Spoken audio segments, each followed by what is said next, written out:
Au déjeuner de fête, maman m'a dit de partir et d'arrêter de dépendre de la famille. J'ai fait mes valises en silence, puis j'ai annoncé qu'il perdait tous les avantages financiers que je leur assurais. Son visage s'est figé. Ma mère m'a regardé droit dans les yeux, en plein milieu d'une bouchée de jambon au miel, et a dit, « Il est temps que tu arrêtes de dépendre de nous. Tu dois grandir. » J'avais 42 ans. Il n'y avait pas la moindre trace d'hésitation dans sa voix. Aucune fissure à la surface qui aurait pu laisser penser à une blague, ou même à l'une de ces piques maladroites et cassantes, qui tombaient quelque part entre le gênant et le franchement cruel.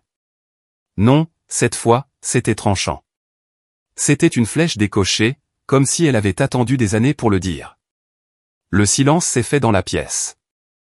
Le bruit des fourchettes, le grincement de la chaise de l'oncle Larry, même les rires forcés de la table des enfants, tout s'est simplement arrêté. Je n'avais même pas fini de mâcher. Les déjeuners de fête dans notre famille avaient toujours été plus une question de performance que de lien.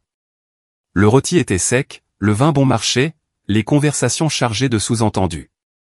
Tout le monde savait quel sujet sensible éviter, mais il prenait un malin plaisir à les effleurer quand même.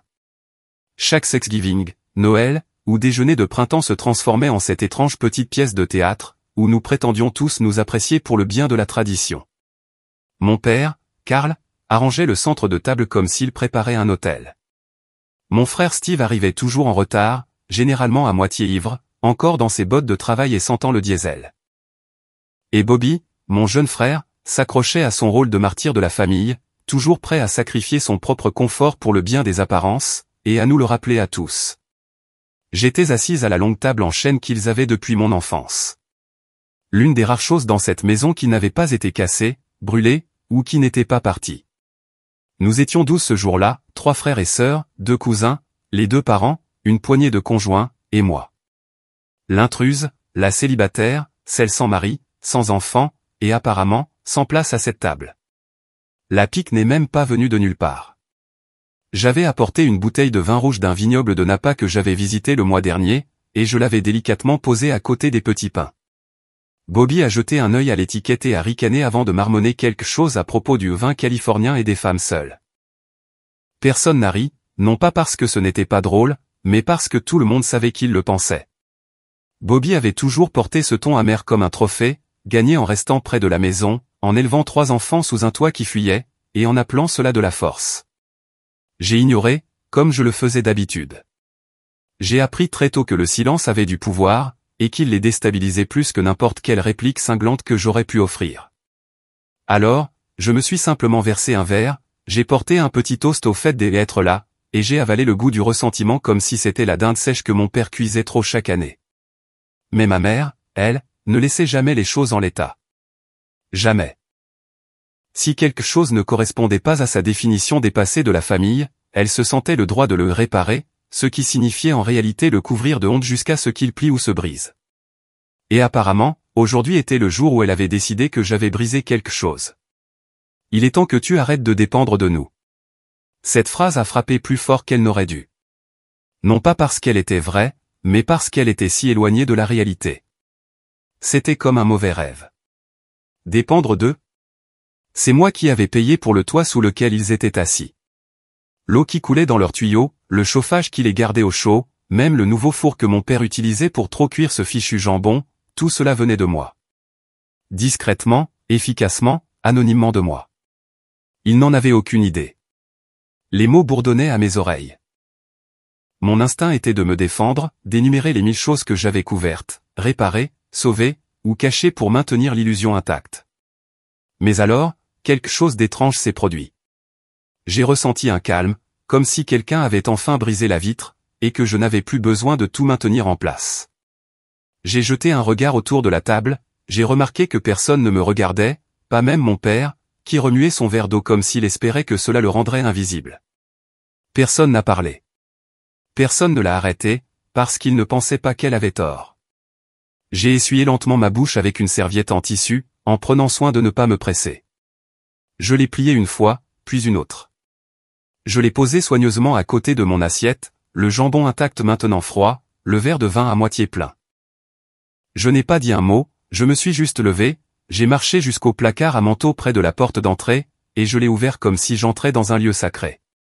Vous connaissez ce genre de silence qui ne se produit que lorsque tout le monde réalise qu'ils ont tout gâché, mais qu'il est déjà trop tard?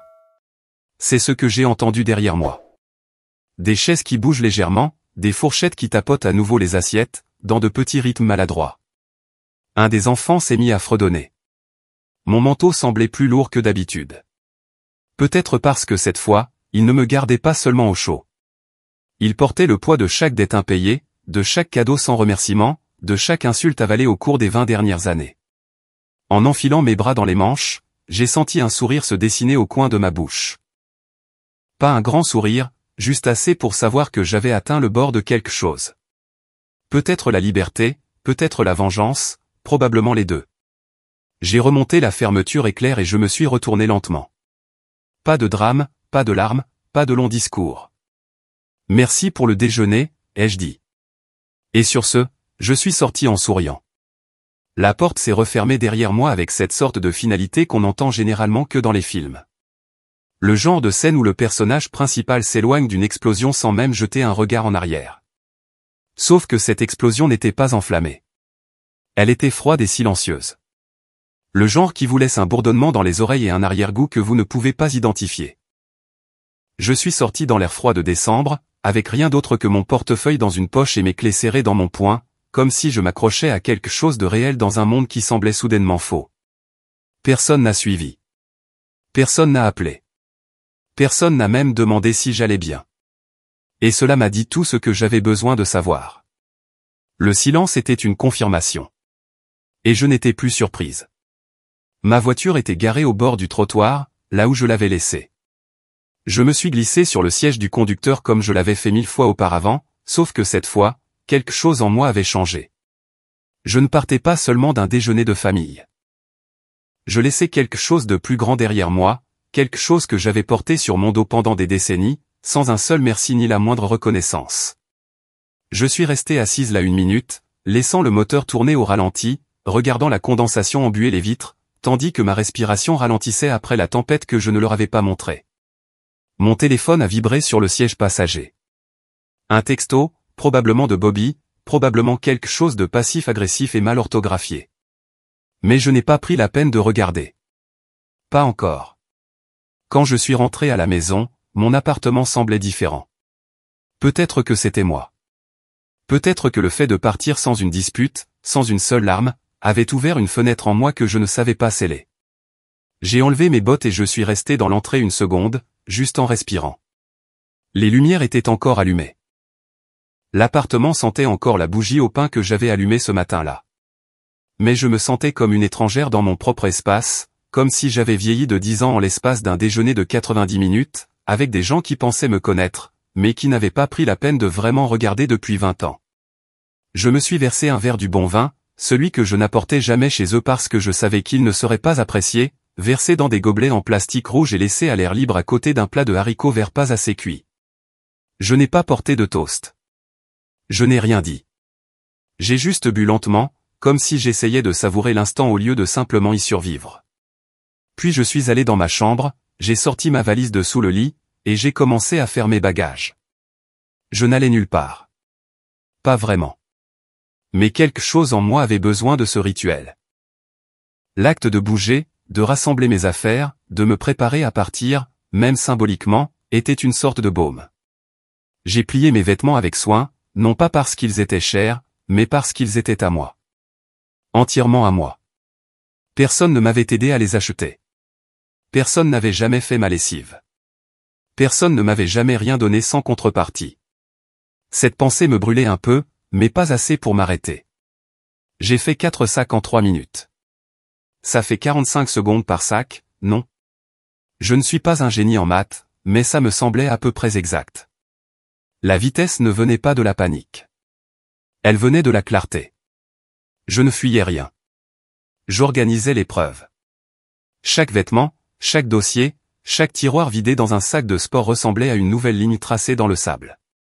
Je construisais une frontière. Et cette fois, je ne laissais pas la porte ouverte. Quelque part entre le 2e et le 3e sac, je me suis souvenu de la conduite en état d'ivresse de Steve. C'était il y a 3 ans, peut-être 4. Il m'avait appelé au milieu de la nuit, la voix pâteuse, me demandant si je pouvais dépanner une sœur. Je n'ai pas hésité. J'ai viré l'argent de la caution, payé l'avocat, et même couvert le coût de ce ridicule cours de conduite en ligne qu'il a suivi avec la gueule de bois. Il ne m'a jamais remboursé, n'a même jamais dit merci, il a juste raconté à notre cousin un mensonge sur un ami riche qui l'avait aidé, probablement pour protéger son ego. Puis il y avait le fils de Bobby, mon neveu maçon. Un gamin intelligent, mais terriblement maladroit, incapable de rester assis pendant une phrase entière sans mâcher les cordons de son sweat à capuche. J'ai payé ses frais de scolarité à l'université communautaire quand Bobby a dit qu'il ne pouvait tout simplement pas gérer ça ce semestre. C'était il y a 2 ans. Et ils agissent toujours comme si j'avais juste aidé à acheter des fournitures scolaires, pas comme si j'avais couvert 6 000 € de frais et de livres, et encore des frais. Toujours ces satanés frais. Et n'oublions pas la maison. Celle où nous avons grandi. Celle que ma mère prétend avoir travaillé toute sa vie pour la garder. Celle que mon père décore à chaque fête comme si c'était pour un magazine que personne ne lit. J'ai remboursé le reste de leur hypothèque il y a 6 ans, en silence, en totalité. Pas d'intérêt, pas d'accord, juste un appel téléphonique à un banquier et une carte de Noël manuscrite qui disait « Merci pour les souvenirs », comme si j'étais une touriste dans ma propre histoire familiale. Au moment où j'ai fini mon vin, le tableur était déjà ouvert sur mon ordinateur portable. Je gardais une trace de tout. Chaque euro, chaque faveur, chaque prêt pardonné et chaque dette oubliée. Je ne le faisais pas par vengeance. Je le faisais parce que j'avais besoin d'une preuve, pour moi-même, que je n'étais pas folle, que je n'imaginais pas simplement être utilisée. J'ai survolé un paiement automatique récurrent, les factures de papa et maman. Ils devaient être traités dans 2 jours. J'ai cliqué sur annuler. Pas de drame, pas de flamme, pas de message, juste une petite suppression silencieuse dans un système dont ils ignoraient même que je le contrôlais. C'était comme allumer une bougie dans une pièce qu'ils pensaient être la leur, juste pour leur rappeler qu'ils étaient des invités dans une vie qu'ils ne payaient pas. Au moment où ils se sont rendus compte de ce qui manquait, j'en étais à la moitié d'une bouteille de vin et de mon tableur. J'ai commencé par l'assurance, car c'était le levier le plus facile à actionner et, franchement, celui qui aurait dû l'être depuis longtemps. Il n'aurait jamais dû être sur mon contrat pour commencer. Techniquement, c'était contraire au règlement, une petite faille que j'avais exploitée avec un peu de magie administrative et quelques faveurs des RH, à l'époque où la couverture de ma mère avait expiré et où mon père avait commencé à avoir ses vertiges. Je me suis dit que c'était temporaire. Je me suis dit que la famille passait avant tout, même quand il ne méritait d'être ni premier, ni même second. Mais maintenant, 2 jours après la fourchette, le silence et le placard à manteau, j'étais fatigué de me raconter des mensonges, juste pour leur faciliter la vie au détriment de la mienne. Alors, j'ai pris le téléphone, j'ai appelé les RH, et j'ai prononcé les mots que je pensais ne jamais dire à voix haute, retirer Carole et Karl de ma liste de dépendants. Juste comme ça. Sans émotion, sans justification. La femme à l'autre bout du fil m'a demandé 2 fois si j'étais sûr. J'ai répondu oui les 2 fois, sans hésitation. Les documents sont arrivés dans ma boîte mail 10 minutes plus tard, et je les ai signés électroniquement avant même que mon café ait fini de couler. Je n'ai pas souri en cliquant sur envoyer. Je n'ai pas pleuré non plus. Je suis juste resté assise là un long moment, laissant le silence confirmer quelque chose en moi. Ce n'était pas de la vengeance. C'était une correction. Ensuite, il y a eu la maison. Pas la principale où il vivait, celle-là, je l'avais déjà abandonnée émotionnellement, même si mon compte en banque ne l'avait pas fait, mais l'autre, le chalet au bord du lac qu'ils appelaient toujours le refuge familial. J'avais l'habitude d'y monter pendant mes années d'université et juste après, pour nettoyer les gouttières, réapprovisionner les bouteilles de propane, payer le plombier quand les tuyaux gelaient parce que papa ne les vidangeait jamais correctement. Mais une fois qu'ils ont clairement fait comprendre que je n'étais pas la bienvenue aux réunions de famille là-bas, c'est devenu plutôt l'escapade de week-end de Bobby, un endroit où lui et sa petite amie du moment pouvaient jouer à la vie de couple, pendant que je couvrais les factures comme un sponsor silencieux. Les charges étaient à mon nom, internet, eau, électricité. Je n'ai même pas eu besoin de me connecter à plus de 2 comptes. Annuler. Annuler. Annuler. Comme si j'appuyais sur des interrupteurs dans ma tête. Un par un. Je n'ai pas laissé de mots. Je ne les ai pas prévenus. Qu'ils se débrouillent quand les lumières s'éteindront et que le Wi-Fi mourra en plein milieu d'un TikTok. Qu'ils restent dans le froid pour une fois. Qu'ils voient combien coûte la chaleur, quand quelqu'un d'autre ne paie pas la note. Puis vinrent les impôts. la délicieuse joie de la paperasse propre et précise. Voyez-vous, pendant des années, j'avais déclaré des déductions dont ils ignoraient tout, des dons listés comme soutien à une personne à charge, des frais d'éducation, des primes d'assurance maladie, des coûts d'entretien de la propriété. L'ironie, c'est que pendant qu'ils chuchotaient dans mon dos sur mon égoïsme, je leur sauvais la mise sur mes déclarations de revenus, juste pour que les chiffres ne me hurlent pas dessus plus fort qu'ils ne le faisaient déjà. Mais cette année, j'ai décidé qu'ils devraient enfin en recevoir une copie. J'ai imprimé les relevés, j'ai surligné les lignes où leur nom apparaissait, j'ai dessiné de petites flèches avec des post-it disant des choses comme ton appareil dentaire, tes frais de scolarité, et ta traite de voiture en retard. Je les ai envoyés dans 3 enveloppes séparées, une à chaque foyer, parce que je voulais qu'ils ouvrent ces pages seuls et qu'ils y réfléchissent vraiment. Pas de tampons, pas d'excuses de groupe, juste des chiffres froids et concrets, en noir et blanc. Les chiffres n'étaient pas émotionnels. Les déductions ne mentaient pas. Ils peignaient un tableau que les mots n'auraient jamais pu décrire, et je voulais qu'ils voient le chef-d'œuvre qu'ils avaient fait de ma générosité. Bobby a appelé, bien sûr. Son numéro s'est affiché sur mon écran, et je l'ai laissé sonner 2 fois avant de répondre, car je savais qu'il prendrait ça pour un manque de respect. Et ce fut le cas. « Qu'est-ce qui ne va pas chez toi ?» a-t-il lancé avant même que je puisse dire bonjour. Sa voix était déjà montée d'un ton, avec cette sorte d'indignation réservée aux gens qui ont vécu de la bonté de quelqu'un d'autre si longtemps qu'ils pensent que c'est un droit. Tu ne peux pas juste couper les charges comme ça. Il y a une fuite dans la cuisine, et Mason vient ce week-end. Je l'ai interrompu, calme comme toujours.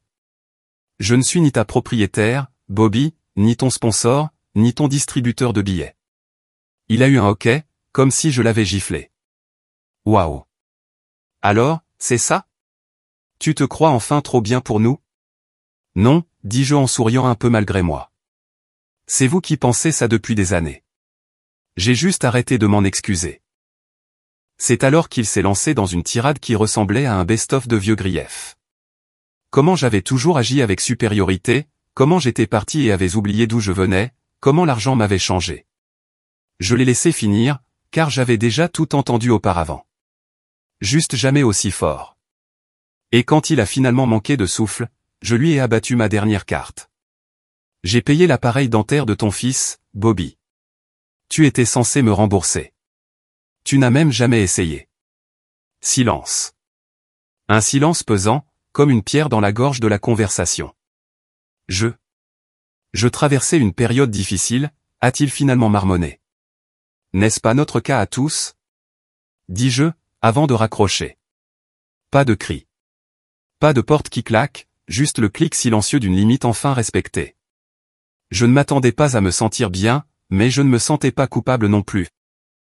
Et pour la première fois en peut-être une décennie, cela ressemblait à un progrès. 2 jours plus tard, on a frappé à la porte de mon appartement. Pas vraiment un coup, plutôt 3 petits coups sourds, hésitants, comme si la personne de l'autre côté n'était pas sûre de vouloir être là. J'ai ouvert, et elle était là, ma mère, Carole Marie Harper, portant le même vieux cardigan qu'elle avait depuis mes 16 ans. Les yeux injectés de sang, le visage pâle, et pour la première fois de toute sa vie, elle n'avait absolument rien à dire. Je suis resté là, sur le seuil, à regarder ma mère comme si je voyais un fantôme. Non pas parce qu'elle était malade ou frêle, ou quelque chose d'aussi simple, mais parce que quelque chose derrière ses yeux avait changé. Et pour la première fois de ma vie, cette femme avait l'air incertaine. Elle n'a pas parlé. Je ne l'ai pas invitée à entrer. Nous sommes restés comme ça. Elle, tenant son sac à main à 2 mains comme si elle attendait une permission, et moi, bloquant l'entrée comme si je gardais un coffre-fort. Quand le silence est devenu trop lourd, je me suis écarté juste assez pour la laisser entrer. Et elle l'a fait, lentement et avec hésitation, comme si le sol pouvait la rejeter, elle aussi. Elle n'est pas restée longtemps, peut-être 10 minutes, la plupart du temps en silence, elle assise sur le bord de mon canapé et moi appuyé contre le mur, les bras croisés. Elle a finalement posé une question. Pourquoi fais-tu ça? Et quand je n'ai pas répondu tout de suite, elle a hoché la tête comme si elle savait déjà. C'était tout. Pas d'excuses. Pas de j'avais tort. Pas même une tentative d'expliquer les dégâts. Juste cette question, et son départ silencieux, comme une femme quittant un enterrement. Ce qu'elle ne savait pas, ce qu'aucun d'eux ne semblait savoir, c'est que ce règlement de compte se préparait depuis des années, silencieusement et méthodiquement, comme la pluie qui pourrit lentement les fondations d'une maison. L'effondrement semble toujours soudain de l'extérieur, mais à l'intérieur, je sentais les fissures depuis des décennies. Tout a commencé avec le jeu. J'avais peut-être 22 ans quand je l'ai découvert, bien que j'aie suspecté que quelque chose n'allait pas avant cela. Il y avait des chuchotements, de l'argent manquant, d'étranges appels téléphoniques tard dans la nuit, et des agents de recouvrement qui appelaient à la maison en cherchant Tommy comme s'ils étaient de vieux amis. La femme qui nous faisait toujours la morale sur la responsabilité personnelle et le travail acharné était jusqu'au cou. Des casinos, des paris sur des matchs universitaires, même des soirées de poker louches avec des types que je ne connaissais que par leur prénom. Quand tout a éclaté, ce n'a pas été une confession. C'était une exigence. Elle avait besoin de 10 000 € pour éviter la saisie de la maison, après l'avoir refinancée pour couvrir une série de pertes. J'ai vidé les économies que j'avais mises de côté depuis mon premier emploi après l'université. Je n'ai même pas discuté. Je me suis dit que je protégeais le nom de la famille, que si quelqu'un l'apprenait, cela détruirait mon père. Mais ce que je ne savais pas alors, et que je sais maintenant, c'est que la culpabilité est le bâton que les familles utilisent pour faire taire les plus forts. Et j'étais la mule la plus silencieuse qu'ils aient jamais eue. C'était la première étape. Puis d'autres ont suivi. Les réparations de la voiture de Steve quand il a démoli sa camionnette lors d'une virée de fin de semaine, une nouvelle chaudière après une alerte au monoxyde de carbone en plein hiver, l'opération dentaire d'urgence de Bobby quand il a pleuré au téléphone en disant « S'il te plaît, ne me fais pas traverser ça sans aide ». Chaque fois, je me disais que c'était juste pour cette fois. Chaque fois, je payais, et chaque fois, ils prenaient, sans sourciller. Ils n'ont jamais appelé ça un héritage, mais c'est ce que c'était, d'une manière tordue. Quand je posais des questions sur l'avenir, sur le testament, sur la maison ou le chalet, ou sur tout ce qui avait de la valeur, mon père disait toujours des choses comme « Nous te le donnons maintenant, ma chérie », sous forme d'amour et de famille. Ce qu'il voulait dire, c'était « Nous allons te vider de ton argent de notre vivant, et tu n'auras rien quand nous serons partis, parce que nous n'avons jamais rien eu à donner en premier lieu. » La semaine dernière, j'ai reçu un email de mon père. L'objet était « S'il te plaît, lis ». Et le corps était rempli de versets bibliques sur le pardon, la gentillesse, l'obéissance, et le fardeau de l'orgueil. Il a cité les Proverbes. Il a cité les Corinthiens. Il a ajouté son préféré, « Honore ton père et ta mère ». Il n'a pas mentionné l'argent, ni l'assurance, ni les années que j'ai passées à réparer ce qu'ils avaient cassé. Il a juste exposé les choses comme si c'était moi qui avais péché. Comme si fermer le robinet faisait de moi Pharaon pendant les plaies d'Égypte. À la fin, il a écrit « Tu nous manques. Ta mère n'est plus la même. » Jésus ne tournerait pas le dos à sa famille. J'ai répondu le lendemain matin. C'était une seule ligne, je vous ai pardonné. Je n'ai juste pas oublié. Pas de formule de politesse, pas de signature, juste la vérité, simple et sans fioriture. Je pensais que ce serait la fin pour un moment. Peut-être qu'ils penseraient leur plaie, bavarderaient entre eux, essaieraient de trouver de nouvelles façons de me dépeindre comme cruelle, froide, ou ingrate. Mais au lieu de cela, 2 jours plus tard, j'ai reçu un avis par la poste, une enveloppe juridique, épaisse et d'aspect officiel, envoyée en recommandé pour s'assurer que je signe. À l'intérieur, il y avait une pétition déposée par ma mère, Carole Monsieur Harper, demandant une annulation du transfert de propriété du chalet, citant détresse psychologique et l'absence de consentement éclairé. Elle essayait de le récupérer. J'ai fixé le papier pendant un long moment, assise seule dans ma cuisine, mon café refroidissant à côté de moi. Je n'étais pas surprise. En colère, oui. Trahi, peut-être, mais surprise. Non. C'était exactement elle. Une femme qui prendrait votre argent, votre silence, et votre pardon, puis exigerait votre dignité par-dessus le marché. Et c'est là que j'ai su que ce n'était pas seulement une question de maison, de titre de propriété, ou d'argent.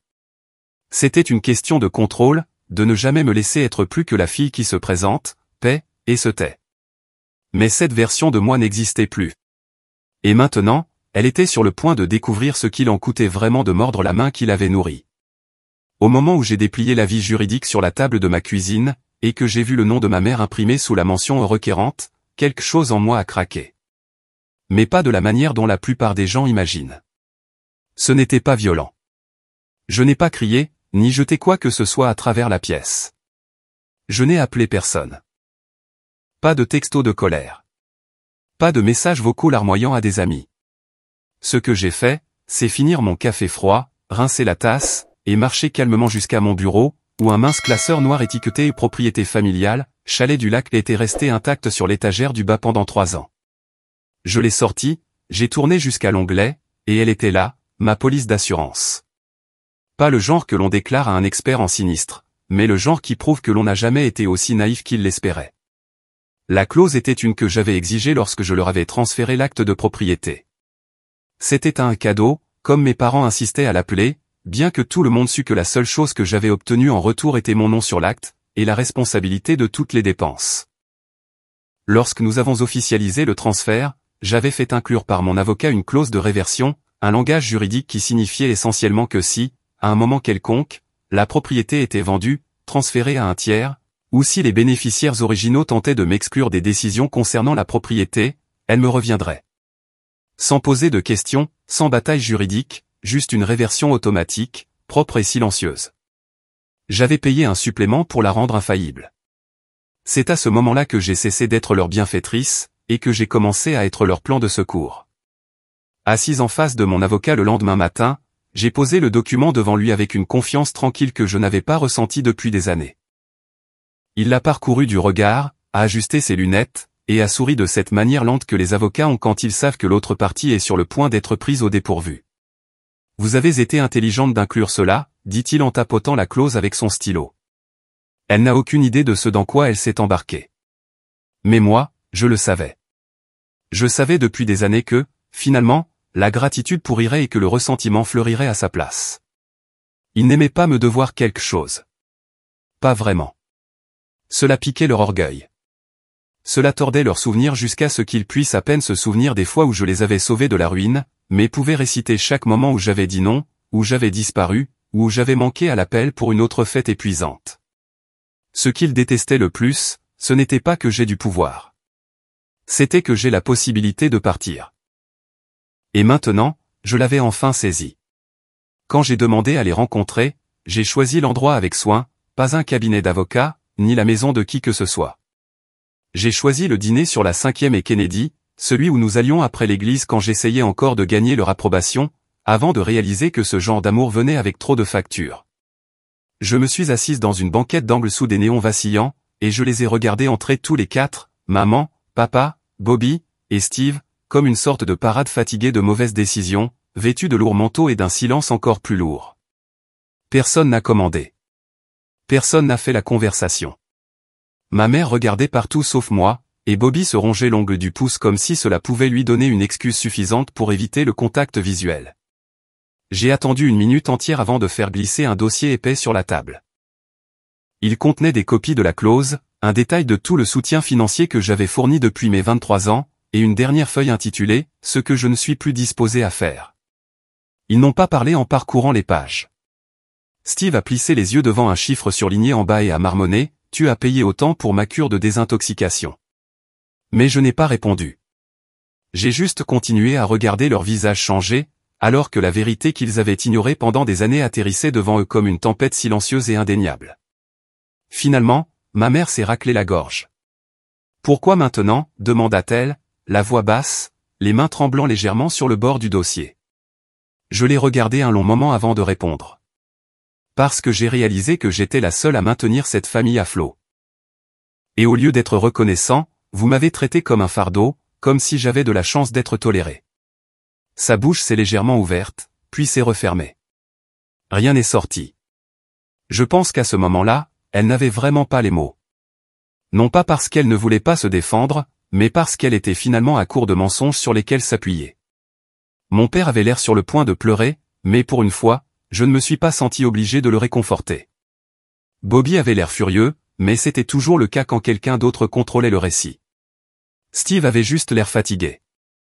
Je suppose que c'était la version la plus honnête de lui que j'ai jamais vue. Le silence s'étira entre nous comme un canyon, et je pouvais sentir le poids de chaque vérité non dite peser sur la table. Les yeux de ma mère passaient du billet de 1 euro à mon visage, cherchant une fissure dans ma résolution qu'elle pourrait exploiter avec la culpabilité ou la manipulation. Mais j'en avais fini d'être leur distributeur de billets émotionnels. Fini d'être le filet de sécurité familiale qu'ils piétinaient chaque fois que cela leur convenait. Vous savez ce qui est le pire, dis-je, ma voix calme et posée. Ce n'est même pas l'argent. C'est que vous vous êtes convaincu que je vous le devais. Comme si mon succès était en quelque sorte votre investissement qui rapportait des dividendes, alors que la vérité, c'est que j'ai réussi malgré vous, pas grâce à vous. Le visage de Bobby est devenu rouge. Ce n'est pas juste. Je l'ai interrompu. Tu veux parler de justice? Parlons de justice. Parlons du fait que j'ai manqué ma remise de diplôme universitaire, parce que je faisais des heures supplémentaires pour couvrir les dettes de jeu de Steve. Parlons du fait que j'ai passé chaque fête des 15 dernières années à écouter des commentaires passifs-agressifs sur mes choix de vie, pendant que je payais discrètement pour le toit au-dessus de vos têtes. Steve s'est agité sur son siège, mal à l'aise, levant enfin les yeux de ses papiers. Nous ne t'avons jamais demandé de le faire. Le mot est sorti plus durement que je ne l'avais prévu, mais je ne l'ai pas adouci. Vous ne l'avez jamais demandé, parce que vous saviez que je dirais oui. Vous comptiez dessus. Vous avez bâti toute votre stratégie financière sur mon incapacité à voir cette famille s'effondrer. Et ensuite, vous avez eu l'audace de me traiter d'égoïste, quand j'ai enfin commencé à dire non. La voix de mon père était à peine un murmure. Nous pensions que tu aimais aider. J'ai ri, mais il n'y avait aucun humour dans ce rire. J'aimais aider, au début, quand je pensais que c'était temporaire. Quand je pensais que vous étiez reconnaissant. Quand je pensais que cela signifiait quelque chose pour vous, que je sacrifiais des morceaux de ma propre vie pour que la vôtre soit confortable. Le néon au-dessus de notre banquette a vacillé, projetant des ombres intermittentes sur leur visage. Dans ces brefs moments d'obscurité, ils semblaient plus vieux, plus petits, en quelque sorte. Non pas comme les figures d'autorité imposantes que j'avais passé mon enfance à essayer de satisfaire, mais comme ce qu'ils étaient réellement, des gens qui avaient confondu mon amour avec de la faiblesse, et ma générosité avec une obligation. Savez-vous ce que j'aurais pu faire avec cet argent? Continuai-je en sortant mon téléphone et en ouvrant l'application calculatrice. L'hypothèque que j'ai remboursée, 127 000 €. Ça aurait pu être un acompte pour une maison 2 fois plus grande que celle où je vis maintenant. Les frais d'avocat et de cure de désintoxication de Steve, 23 000 €. C'était une année de thérapie que je n'ai pas eue, parce que j'étais trop occupé à régler les problèmes des autres pour m'occuper des miens. Je fis défiler les chiffres sur mon écran, chacun étant le souvenir d'un sacrifice qu'ils avaient oublié ou méprisé. Les frais de scolarité des enfants de Bobby, ses soins dentaires, ses réparations de voiture, 31 000 €. C'était le voyage en Europe que je n'ai jamais fait, les cours d'art auxquels je ne me suis jamais inscrite, le compte d'épargne que je n'ai jamais ouvert. Ma mère a finalement retrouvé sa voix, bien qu'elle se soit brisée quand elle a parlé. Nous ne savions pas, vous ne vouliez pas savoir, l'ai-je corrigé. Il y a une différence. Vous vouliez les avantages, sans la responsabilité. Vous vouliez le filet de sécurité, sans reconnaître qui le tissait. Fil par fil, année après année. La serveuse est apparue à notre table, une cafetière à la main, mais elle a jeté un coup d'œil à nos visages et s'est retirée sans un mot. Femme intelligente. La tension qui émanait de notre banquette aurait pu faire tourner le lait. Vous voulez savoir ce qui m'a vraiment brisé? Demandai-je en m'adossant dans la banquette. Ce n'était pas l'argent. Ce n'était même pas le manque de gratitude. C'était à Thanksgiving, il y a 2 ans, quand Bobby m'a présenté aux parents de sa petite amie comme sa sœur bizarre qui se croit meilleure que tout le monde. Et vous avez tous ri. Vous êtes restés assis là à rire pendant qu'il me réduisait à une blague. Le visage de Bobby est devenu pâle. Je plaisantais. Vraiment? J'ai croisé son regard directement. Parce que ça ne ressemblait pas à une blague quand maman a hoché la tête en signe d'approbation, ou quand Steve a ajouté ce truc sur le fait que j'avais oublié d'où je venais. Ça ressemblait à un consensus, comme si vous aviez tous parlé de moi dans mon dos et aviez finalement décidé de me mettre dans la confidence. Les papiers ont bruissé alors que les mains de mon père tremblaient légèrement. Il fixait une ligne qui détaillait les cadeaux de Noël que j'avais achetés pour les enfants de tout le monde au fil des ans. Des cadeaux qui avaient été attribués à d'autres membres de la famille parce que, comme ma mère me l'avait dit un jour, ça ne ferait que les embrouiller de savoir que c'est leur tante qui a acheté ça. Même ma générosité devait être anonyme, dis-je en regardant son visage. Dieu nous en préserve que les enfants sachent qui rendait leur matin de Noël possible. Il ne faudrait pas qu'ils pensent que tante chérie se soucie d'eux plus que leurs propres parents, n'est-ce pas? Le poids de 20 ans de ressentiment trouvait enfin sa voie, et je ne pouvais plus m'arrêter, même si je le voulais. Vous m'avez effacé à cause de ma propre gentillesse. Vous vous êtes attribué le mérite de mes sacrifices. Vous avez fait de moi un fantôme dans ma propre histoire familiale, et ensuite, vous avez eu le culot de me dire que je dépendais de vous. Steve s'est raclé la gorge. Qu'est-ce que tu attends de nous, chérie? Des excuses? Tu veux qu'on rentre? Je veux que vous me voyiez, dis-je simplement. Pour une fois dans votre vie, je veux que vous me voyiez comme autre chose qu'une ressource à gérer ou un problème à résoudre. Je veux que vous compreniez que je ne suis pas votre plan de secours, votre fonds d'urgence, ou votre lot de consolation. Je suis votre fille, votre sœur, et je mérite mieux que ça. Le silence qui suivit fut différent des autres. Celui-ci semblait final, comme le dernier souffle avant un long hiver. Le maquillage de ma mère avait commencé à couler autour de ses yeux, mais je n'ai pas ressenti l'envie familière de la réconforter. Cet instinct était mort quelque part entre le déjeuner de fête et ce moment. Le chalet du lac, dis-je en tapotant la clause dans le dossier, était mon test. Je voulais voir si vous pouviez apprécier quelque chose sans essayer de le contrôler, de vous l'approprier, ou de me le prendre. Vous avez échoué au test, de manière spectaculaire. J'ai sorti ma carte de visite et j'ai écrit un numéro de téléphone au dos. C'est la ligne directe de mon avocat. Si vous voulez contester la clause de réversion, c'est votre droit. Mais sachez que chaque document juridique, chaque relevé financier, chaque message texte et chaque email est déjà en sa possession. Vous vous battrez avec des preuves, pas avec des émotions. Se lever, c'était comme se débarrasser d'une peau que j'avais portée trop longtemps. La banquette semblait plus petite maintenant, le dîner plus sordide. Toute la scène était exactement ce qu'elle était, l'acte final d'une pièce qui aurait dû se terminer il y a des années. J'ai sorti de mon portefeuille un billet d'1 € plié et je l'ai posé au centre de la table. Ceci est votre héritage, dis-je d'un ton sec. Parce que c'est tout ce qu'il reste. Tout le reste, je l'ai déjà donné, et vous ne l'avez même pas remarqué. Je me suis levé, j'ai laissé le euro, et je me suis dirigé vers la porte. Personne n'a suivi. Pas cette fois. J'ai senti le poids d'une centaine de vieilles disputes essayer de remonter derrière moi. Mais aucune d'entre elles n'a tenu. Plus maintenant. Dehors, l'air d'hiver me mordait les joues alors que je retournais à ma voiture. Je n'ai pas regardé en arrière. Je n'en avais pas besoin. Je savais qu'ils étaient encore assis là, entourés de papier et de silence. Finalement contraints de voir le coup de tout ce qu'ils avaient méprisé. Je n'avais pas besoin qu'ils s'excusent. J'avais juste besoin qu'ils me voient enfin. Et maintenant, c'était chose faite. Peut-être que nous nous reparlerions. Peut-être pas. Peut-être qu'un jour, quelqu'un m'appellerait quand l'un d'eux tomberait malade, ou quand une fête arriverait et qu'ils auraient besoin d'un corps chaud à table pour la faire paraître pleine. Peut-être que j'irais, peut-être pas.